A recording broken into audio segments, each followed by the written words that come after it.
Welcome to the session of C++. This is Tejaswini Deshmukh.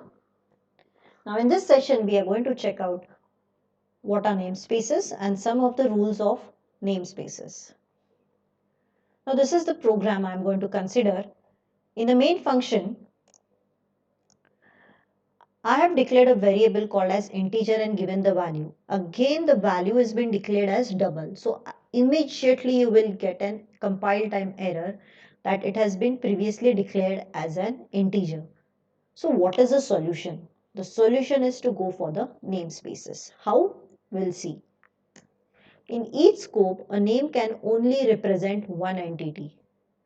There cannot be two variables with the same name in the same scope. Using namespaces, we can create two variables or member functions having the same name. So it means what? That I have to create two scopes. One scope will contain value, which is of data type integer, and another namespace. It will contain value with data type as double. So that solves my problem. So here we can see that more than one variables are being used without reporting any error. How we will see? Now I have declared a namespace first. So this first is the name of my namespace, which is going to contain a variable of type data type integer having the value 500, and outside this namespace I have written down a val again of type integer and the value is 100. This is a global variable. And in main function I have again val variable of data type integer, but this is a local variable. Now if I want to access this value which belongs to the first namespace, this is how we have to write down first scope resolution operator val. So it will print or give me the value as 500. So these variable can be accessed from outside the namespace using scope resolution operator. Namespace allow us to group named entities that otherwise would have global scope into narrower scope, giving them namespace scope. This allows organizing the elements of programs into different logical scopes referred to by names. Namespace is a feature added in C++ and not present in C. Namespace is a declarative region that provides a scope to the identifiers inside it. Multiple namespace blocks with the same names are allowed. All declarations within those blocks are declared in the named scope.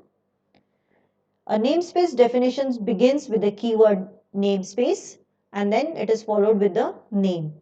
And you can have code declaration whereas your X and Y can be declared over here. Namespace declaration appear only at global scope. Namespace declaration can be nested within another namespace.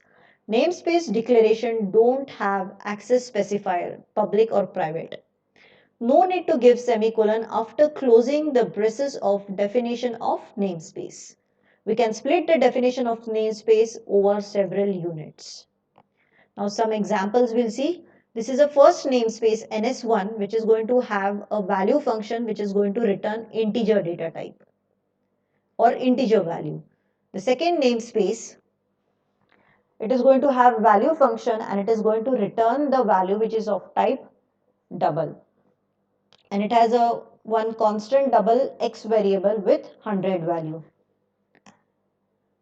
So accessing the value function within ns1, if I want to access the value function from the ns1, this is how we are going to call ns1 scope resolution operator value.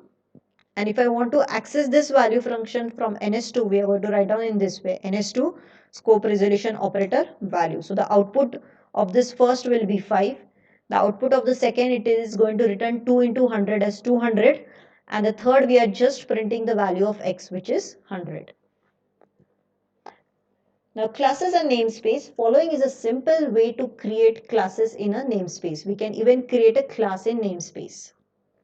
So namespace ns, I've created a class hello which contains the function display. I'm just going to print out the value that this is a display function from the class hello belongs to the namespace ns. So in main function, how I'm going to create the object? I want to create the object of hello class, which belongs to NS namespace. So NS scope resolution operator hello, then there will be a object. And when I say object dot display, it will give me this as an output, this line which we have printed. NS hello display. Class can also be declared inside namespace and defined outside the namespace using following syntax. So I have just declared the class, and the definition of the class I'm going to write down outside the namespace. This is how I'm going to write down class NS scope resolution hello, and rest follows as it is display. Okay, so create the object and call the function. Even this is going to work. Another way, we can define methods also outside the namespace. So void display, a namespace NS got a void display. The display function belongs to namespace.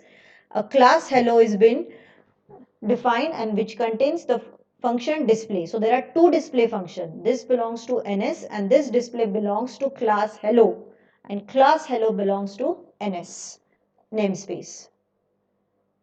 So how we are going to write down the definition?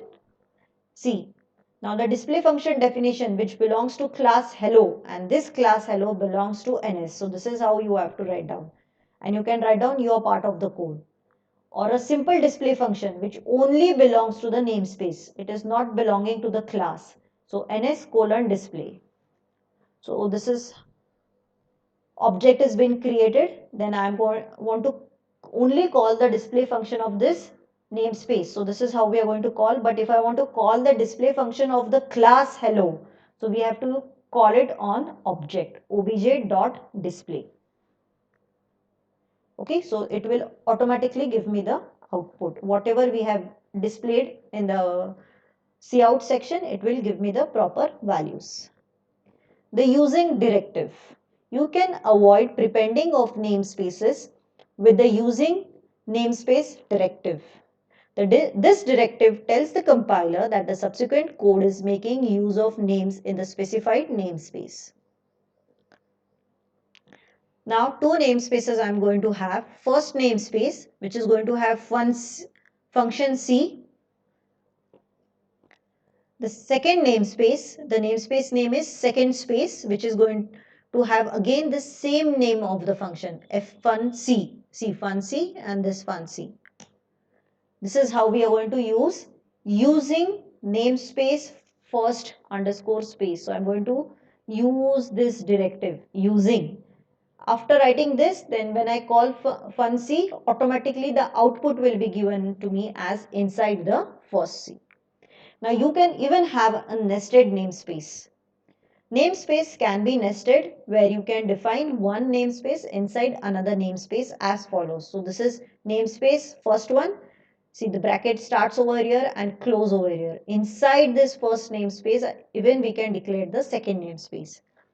So if I want to access the first namespace members, this is how we are going to use using namespace and the name of the first namespace. But if I want to access the members of namespace 2, this is how we are going to access using namespace, name of the first namespace, scope resolution operator, the second namespace name. We'll see one example.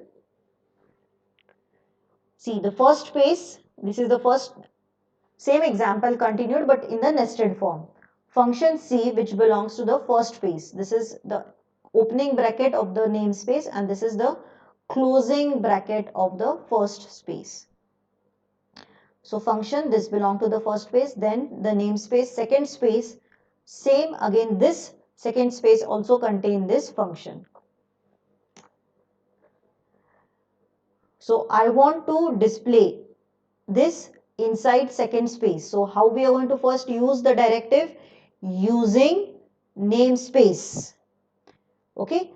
So the first space, scope resolution operator, the second space. And then in the main function, I can call the function. It will give me the output as inside the second space. You can run the code and check out the answer. These are the references. Thank you.